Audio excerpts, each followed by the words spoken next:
warahmatullahi wabarakatuh. Waalaikumsalam warahmatullahi wabarakatuh. Selamat pagi anak-anak. Pagi, Bu.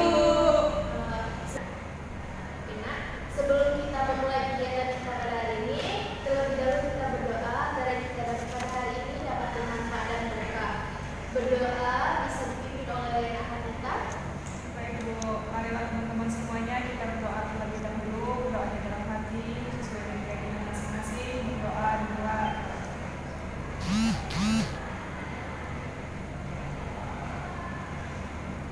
Doa bisa. Amin. Ibu absen dulu ya. Elsie Sulastri. Hadir, Bu. Hatinda Nada. Saya, Bu.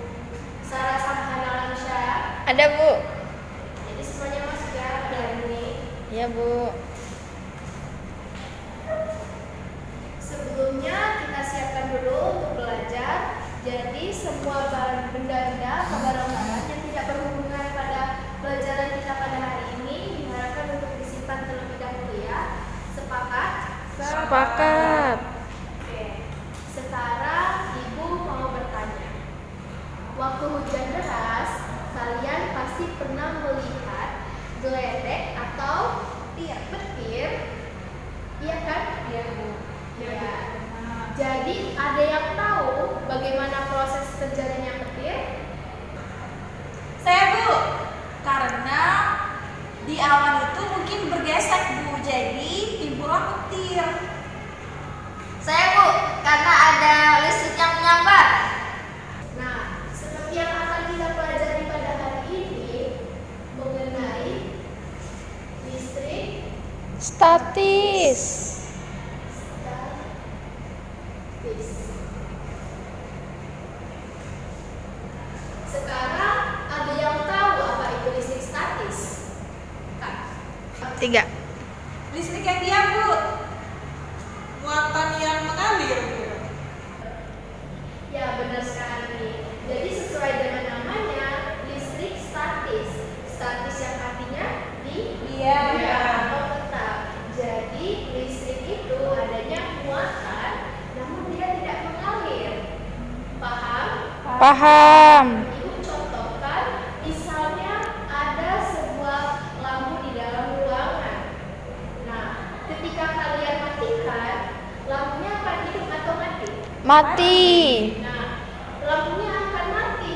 Apa yang menyebabkan lampu itu mati? Apakah muatannya hilang atau dia pergi? Tidak, Bu. Apa? Karena sekringnya dimatikan. Iya. Jadi, ketika listrik dimatikan, itu bukan muatannya yang hilang, tapi muatannya tidak mengalir. Dia tetap ada di dalam listrik itu, tapi dia hanya tidak mengalir. Tapi kalau kalian hidupkan listriknya, dia akan mengalir lagi. Nah, perbedaan itu ketika muatan listrik itu mengalir, itu dinamakan listrik dinamis. Sedangkan statis, dia ada muatan tapi dia tidak Mengalir. Bisa dipahami anak-anak? Bisa, Bu.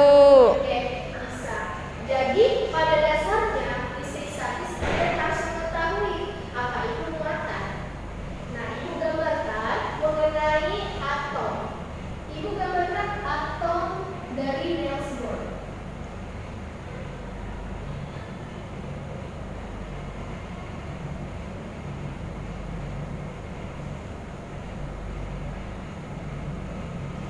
Waktu SMP, kalian pasti sudah mempelajari mengenai struktur atom.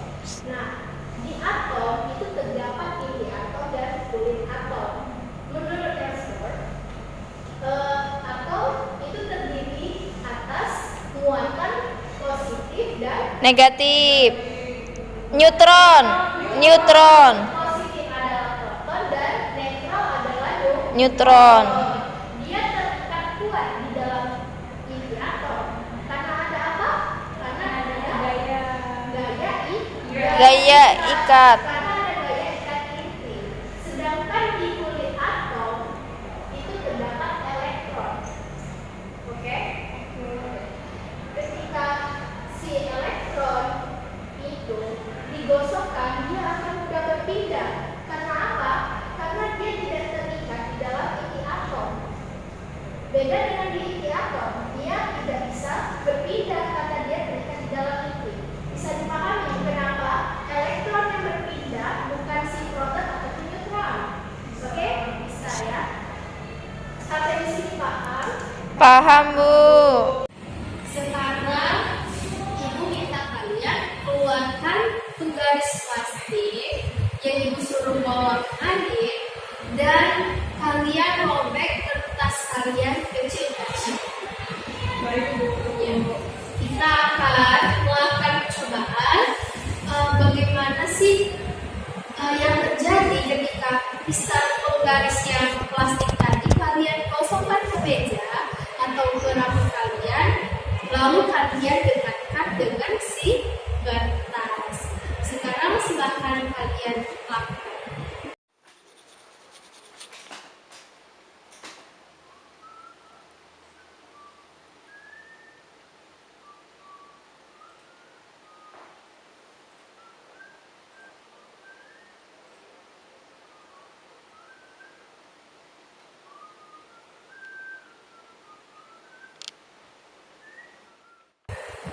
Tadi kan kalian sudah melakukan percobaannya. Nah, bagaimana apa yang terjadi ketika mistar tersebut kalian dekatkan dengan si kertas kecil tadi? Kertasnya tertarik ke mistar, Bu. Iya, tertarik. Ada yang tidak tertarik? Ada sebagian. Oh, sebagian. Satu ibu satu yang tak tertarik, tapi rata-rata Ya, jadi semuanya tertarik ya. Nah, benar sekali. Jadi mistar tadi setelah kalian gosokkan itu dia akan menarik si kertas. Sekarang bisa dibuktikan kan kenapa dia bisa tertarik, karena elektronnya yang berpindah dari si rambut yang bermuatan netral, kemudian dia pindah ke mistar tadi. Iya. Nah, jadi si rambut atau si meja tadi dia akan kekurangan elektron sehingga dia bermuatan positif. Sedangkan si mistar bermuatan negatif karena dia kelebihan elektron tadi kan ya. Bisa dipahami? Bisa. Dia tadi bermuatan listrik, ingat ya. Dia hanya bermuatan listrik sementara. Lama-kelamaan dia akan kehilangan kelistrikannya. Bisa ya dipahami? Sekarang kita lanjut mengenai interaksi muatan listriknya.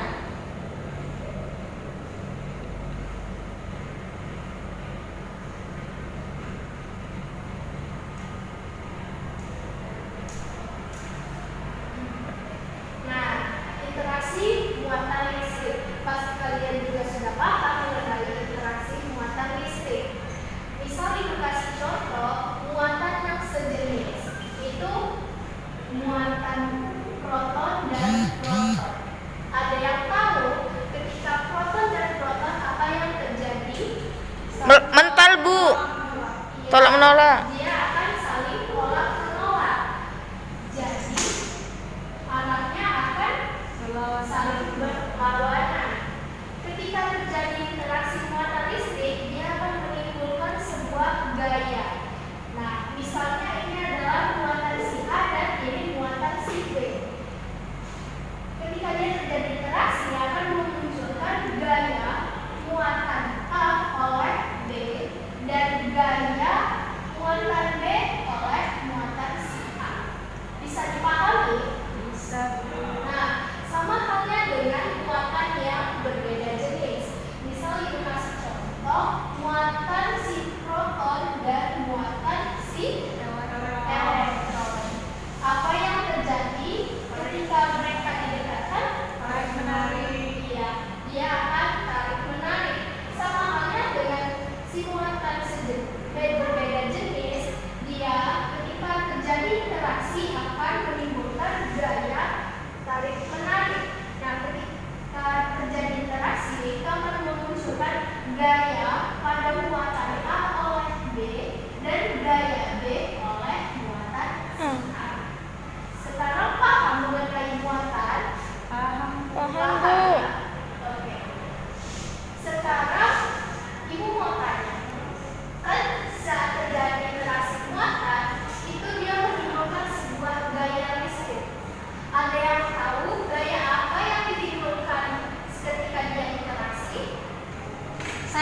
gaya kolom. Ya, pintar sekali Nak Sarah ya. Jadi gaya interaksi yang ditimbulkan muatan ini adalah gaya Kolom. kolom atau gaya elektrostatis. Sekarang kita mau masuki materi mengenai gaya kolom.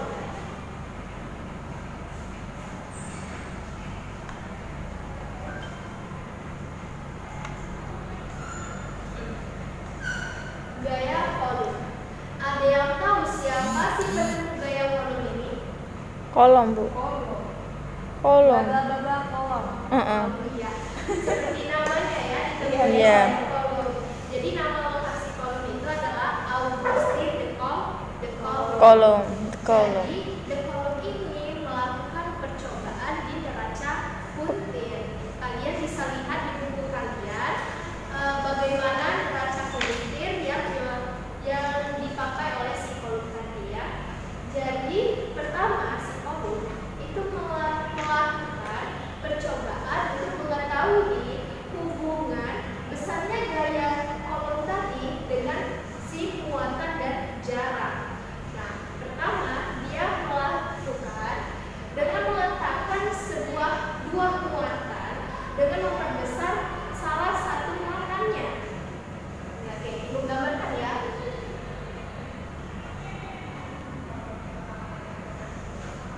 Jadi salah satu muatannya dia perbesar di dalam neraca puntir tadi. Ketika dia perbesar, ternyata gaya kolom yang ditimbulkan itu semakin besar. Oke, paham anak-anak? Paham, Bu.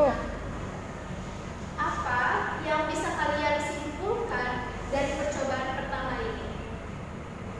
Semakin besar muatan, Semakin- gaya kolom juga semakin besar. Iya, bisa sekali. Jadi semakin besar muatan akan gaya kolomnya semakin besar. Atau dia berbanding Lurus. dengan muatan. Kalau dia semakin kecil, Berarti gayanya juga semakin kecil. iya, jadi gayanya juga semakin kecil. Paham ya? Dia berbanding lurus dengan muatan. Kemudian si kolom melakukan percobaan yang kedua dengan meletakkan jarak yang agak jauh. Misalnya tadi jaraknya sebelumnya segini, kemudian dia berjauh jaraknya. Nah, seperti ini, misal sejauh M. Nah, ketika diteliti, ketika jarak yang lebih jauh, ternyata gaya yang ditimbulkan itu semakin kecil. Ya, hati-hati ya yang LDR. Jadi semakin jauh itu ikatannya semakin kecil. Nah, ada yang bisa menyimpulkan dengan percobaan kedua ini? Semakin besar jarak, maka gaya kolomnya semakin kecil. Iya, pintar sekali. Berarti dia berbanding terbalik. Gaya kolom itu berbanding terbalik dengan kuadrat jarak. Ingat ya, dia kuadrat jarak. Nah, dia sudah menemukan ternyata kedua hubungan ini menghasilkan secara matematis itu gaya kolom berbanding lurus dengan besarnya muatan masing-masing dan berbanding terbalik dengan jarak kuadrat jarak. Tapi dia ada konstanta gaya ya.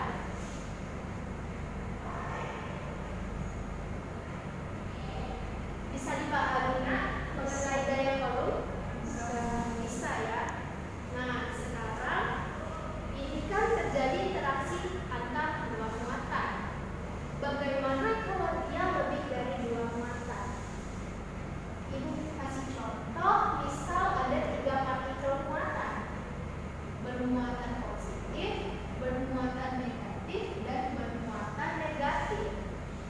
Nah, kita gabungkan dengan materi pertama, lalu masuk ke materi yang selanjutnya.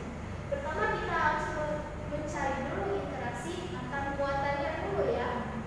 Nah, bagaimana interaksi antar ketiga muatan ini? Jika ini A, ini muatan B, dan ini adalah muatan C. Muatan si A ketika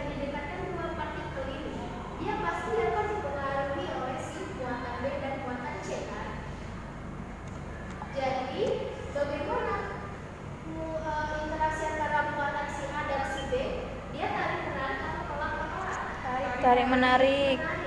Sehingga muncul gaya tarik menarik, yaitu gaya A oleh B dan gaya B oleh si A.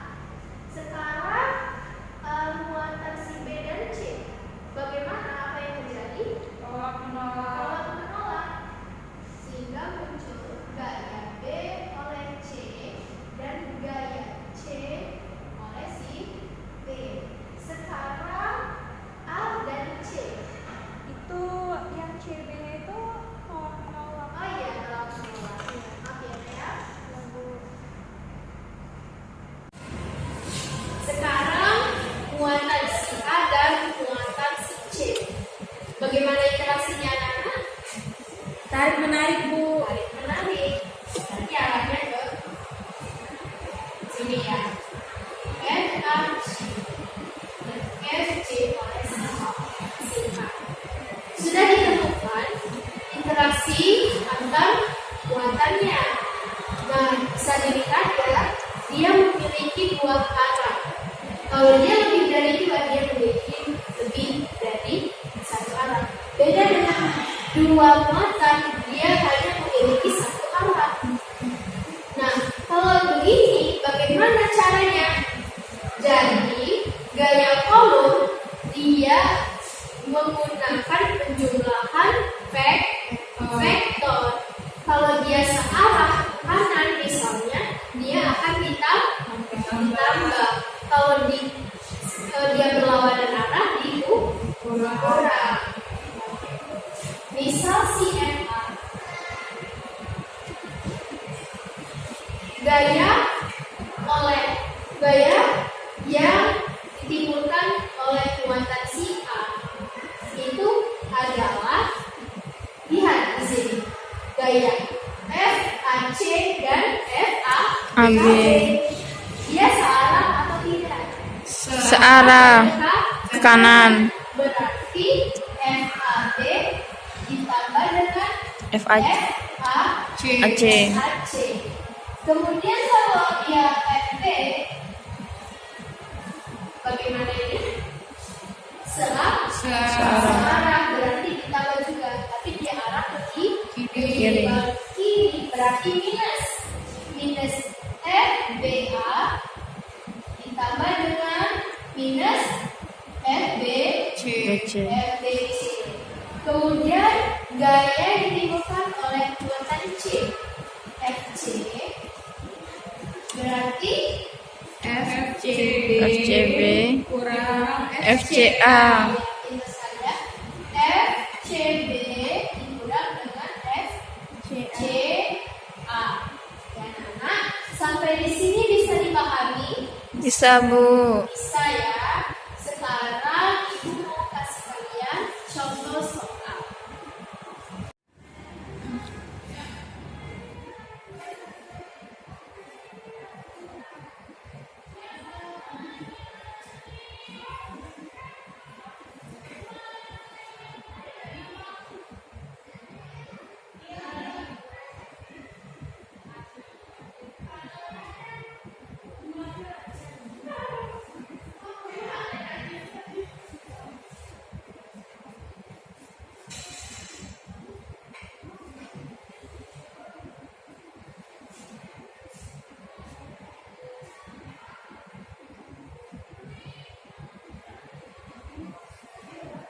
Tidak.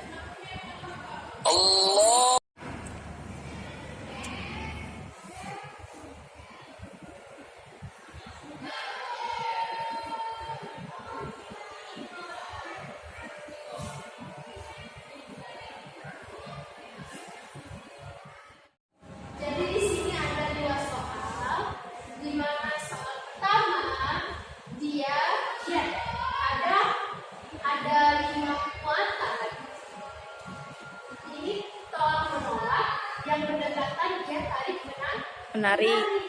Nah, ini misalkan di soal ini B adalah muatan negatif. Bagaimana dengan muatan lainnya ketika dia terjadi interaksi seperti ini? Ada yang bisa mengerjakan? saya, Bu. Oke, silakan.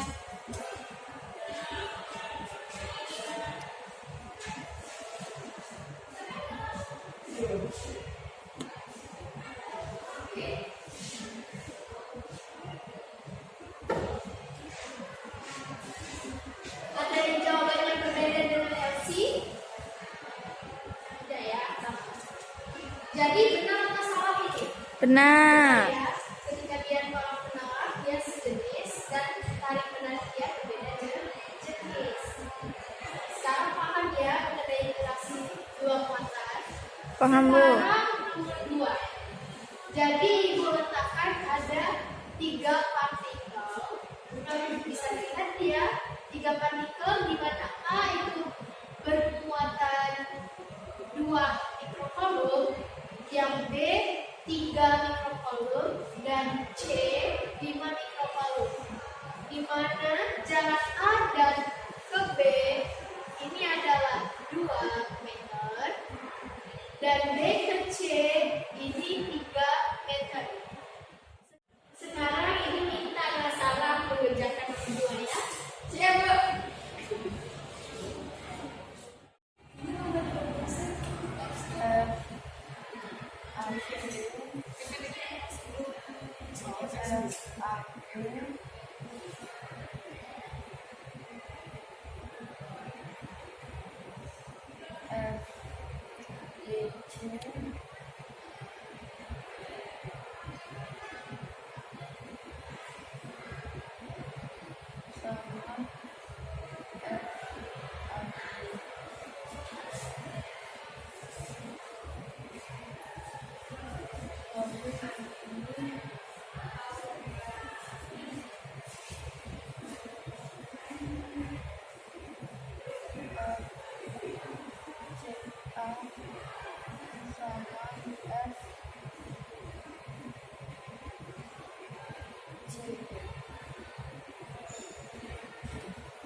Maka rumusnya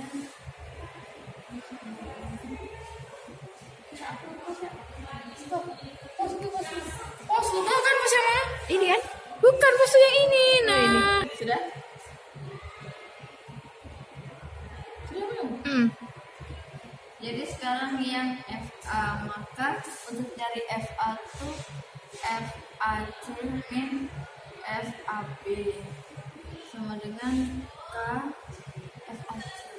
Berarti A IC per FAC kuadrat dikurangi K QA QB per FAB kuadrat sama dengan 9 kali 10 pangkat min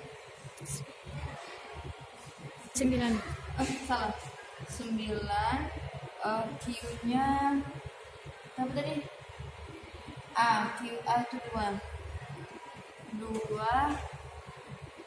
mu dikali sama C 5 mu per dari A ke C 5 meter kuadrat dikurang 9 kali 10 pangkat min 9 QA nya 2 mu kali B nya 3 mu per 2 meter kuadrat.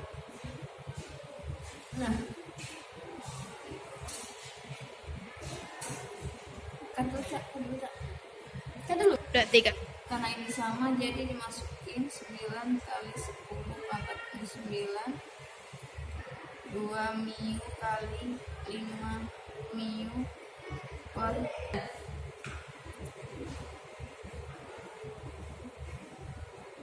kuadrat min 2 mu kali 3 mu per 2m kuadrat.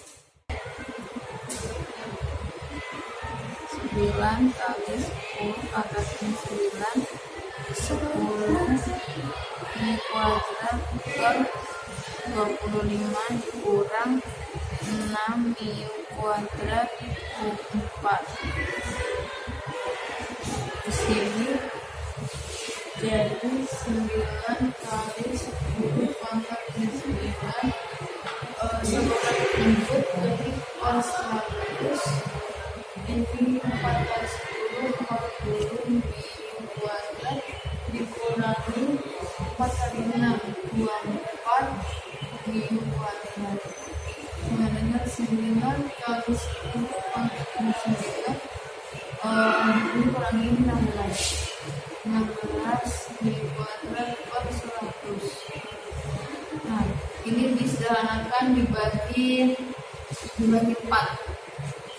Ini 4, ini 24. 25.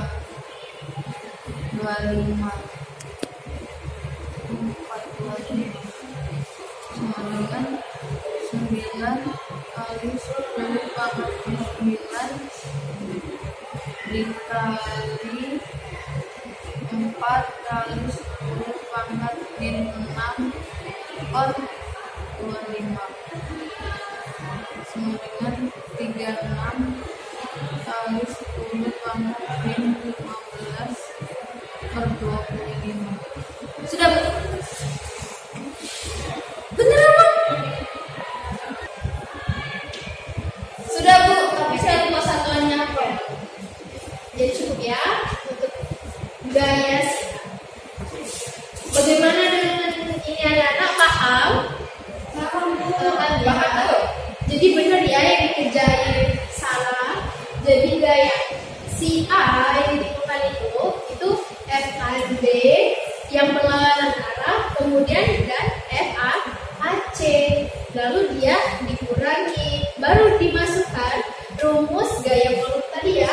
Kaki 1 dikali 2 dibagi dengan kuadrat jarak, di mana kite adalah maksatnya adalah 9 kali 10 min 9. Jadi diteruskan sehingga menghasilkan besar gaya kolom yang sebesar ini ya. Ini bisa disederhanakan lagi. Nah, untuk muatan selanjutnya kalian bisa cari juga seperti ini. Nah, untuk mengenai gaya kolom, kalian sudah paham ya? Paham kan? Paham, Bu. Ayo. Jadi, materi muatan dan gaya kolom sudah paham? Sudah, Bu. Sudah ya? Ya. Soalnya kita mau lanjut ke medan listrik. Oh ya, sebelumnya kita beri apa dulu penasaran? Terima kasih. Sama-sama, Bu.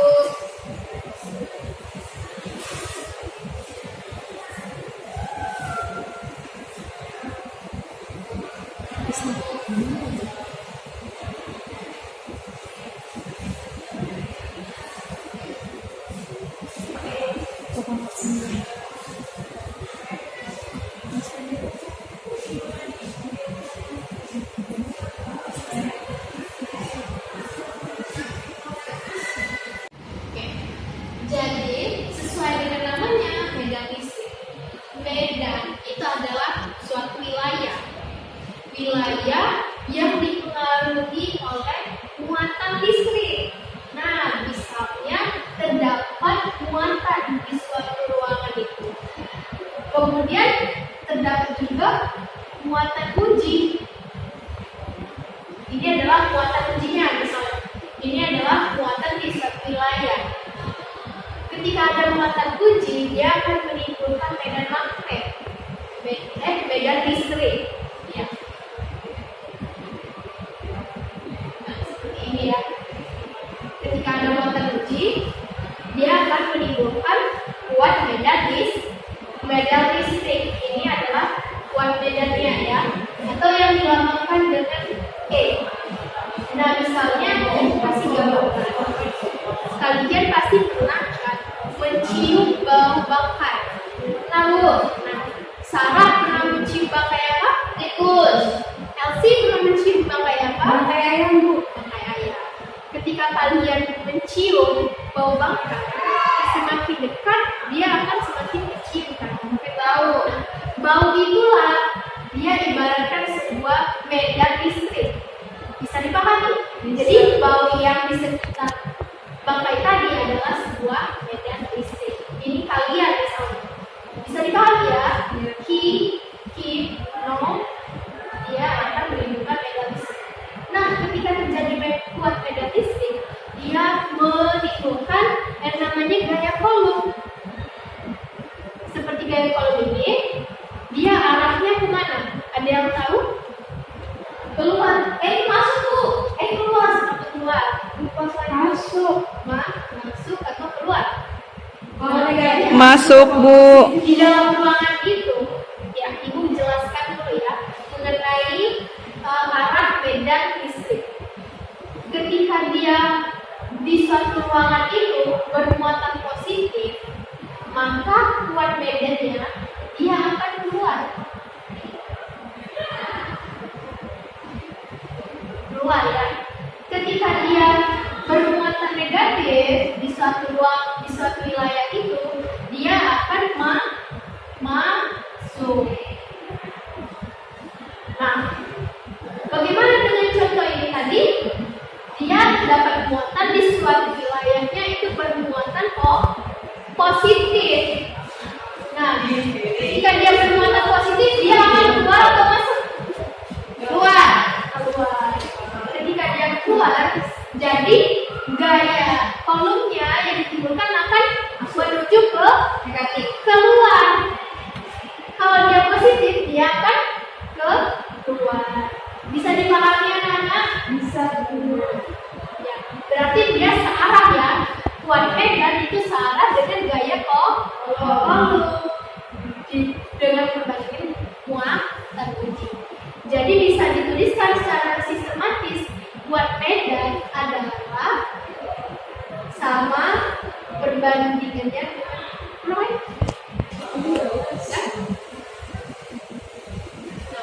sekarang kita bisa menyimpulkan bahwa kuat medan itu berbanding lurus dengan gaya kolom dan berbanding terbalik dengan muatan gitu ya. Kita masukkan rumusnya. S adalah gaya kolom. Apa rumusnya? Q1 dikali dengan Q2 ini ya. Kemudian dibagi dengan jarak R kuadrat. Kemudian dimasukkan Q0. Ini bisa dicoret? Bisa. Berarti E sama dengan K Q per R kuadrat. Oke, bisa dipahami? Jadi terdapat dua rumus. E sama dengan gaya kolom berbanding lurus dengan gaya kolom dan berbanding terbalik dengan gaya dengan muatan uji. Kemudian kita turunkan sehingga kuat medan itu adalah K Q dari suatu ruangan tadi diperbanding terbalik dengan kuadrat jarak. Bisa dipahami mengenai medan listrik? Bisa, Bu. Nah, kita lanjutkan mengenai si arah muatan tadi. Arah medan. Sudah Ibu jelaskan ya, ketika dia bermuatan positif dia akan masuk. Ketika dia bermuatan negatif, radialnya akan Masuk. Sekarang misalnya ada dua muatan.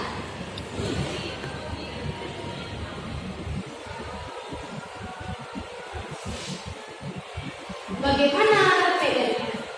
Seperti yang Ibu jelaskan di awal tadi, ketika dia bermuatan positif, radial medannya akan keluar dari muatan itu.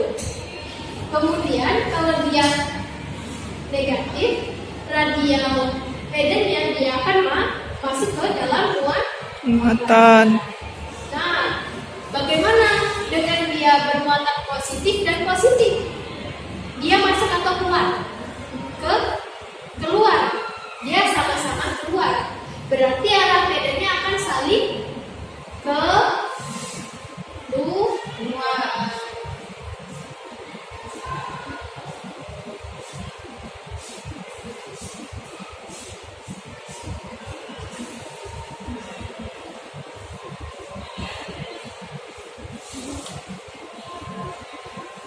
Sekarang dia bermuatan berbeda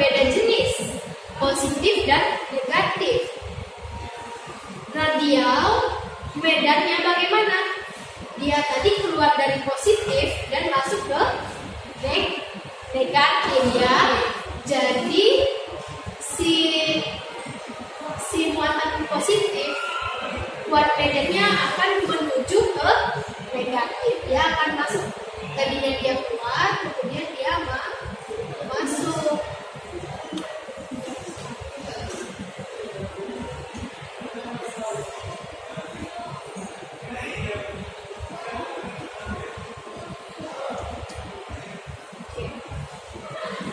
Untuk arah medan sudah kalian pahami? Sudah Bu. Sudah. Sekarang Ibu mau tanya. Sarah, iya Bu. Ketika dia bermuatan positif, arah medannya keluar atau masuk? Keluar Bu.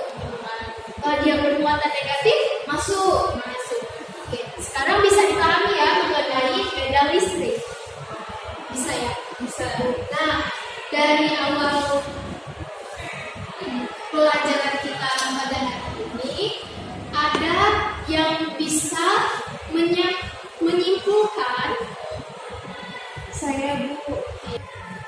Jadi kesimpulannya Bu, dalam atom tadi ada 3 muatan. Yang pertama ada proton, yaitu bermuatan positif. Kemudian ada muatan yang bermuatan negatif, yaitu elektron, dan yang bermuatan netral, yaitu neutron. Nah, untuk interaksi gaya-gayanya itu, kalau sesama muatan atau sejenis, dia akan tolak menolak. Tapi kalau berbeda jenis atau berbeda muatan, maka dia akan tarik-menarik Bu. Ya, ada lagi Nak? Saya Bu, Boleh Natita? kalau muatan proton dan muatan neutron itu berada di dalam inti, sehingga muatan neutron dan muatan proton itu tidak bisa berpindah. Tapi muatan elektron itu berada di kulit atom, sehingga yang berpindah itu adalah muatan elektron. Iya, pintar sekali. Masih ada yang bisa menyimpulkan? Saya Bu, tentang gaya kolom. Jadi gaya kolom itu merupakan suatu muatan yang gaya kolom itu berbanding lurus dengan muatan dan berbanding terbalik dengan kuadrat jarak. Nah, lalu yang terakhir itu ada medan listrik Bu. Nah, dia tuh medan listrik adalah suatu wilayah yang dipengaruhi oleh muatan. Nah, dia tuh memiliki rumus yaitu E atau medan listrik itu sebanding atau apa namanya Bu?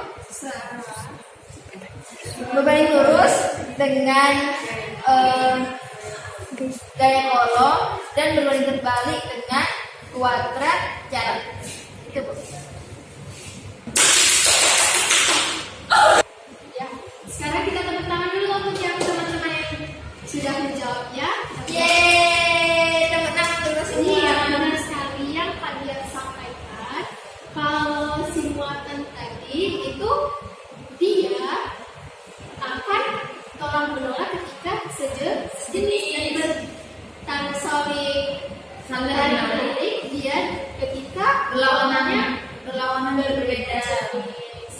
Dan gaya kolom itu merupakan besarnya gaya yang berbanding lurus dengan besarnya muatan dan berbanding terbalik dengan kuadrat jarak. Sedangkan medan listrik adalah suatu wilayah yang dipengaruhi oleh suatu muatan. Sekarang pada pelajaran hari ini kalian sudah memahami ya? Sudah Bu. Ibu mau kasih tugas sekarang buka buku halaman 123. Di sana ada soal multi choice dan esai. Bisa kalian kerjakan di rumah, nanti minggu depan dikumpulkan. Ya, sampai di sini ada yang ingin bertanya? Tidak Bu.